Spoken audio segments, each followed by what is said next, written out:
দীঘায় জগন্নাথ মন্দিরের উদ্বোধনের আগে প্রস্তুতি তুঙ্গে। এসে পৌঁছেছেন গানের সুরকার জিৎ গাঙ্গুলি, ক্রীড়া বিষয়ক মন্ত্রী অরূপ বিশ্বাস, দমকল মন্ত্রী সুজিত বোস, পরিবহন মন্ত্রী স্নেহাশিস চক্রবর্তী সহ অন্যান্যরা। মুখ্যমন্ত্রীও পৌঁছে গিয়েছেন, ঘুরে দেখেছেন সব প্রস্তুতি পর্ব। জগন্নাথ মন্দিরের শুভ উদ্বোধনের অপেক্ষা, চলছে মহাযজ্ঞ। 1 কোটি মন্ত্রোচ্চারণে চলবে মহাযজ্ঞ।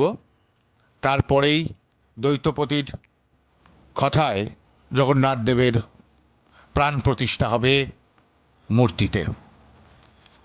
অক্ষয় তৃতীয়ার তথা 20 এপ্রিল মুখ্যমন্ত্রী সূচনা করবেন দীঘার জগন্নাথ মন্দির।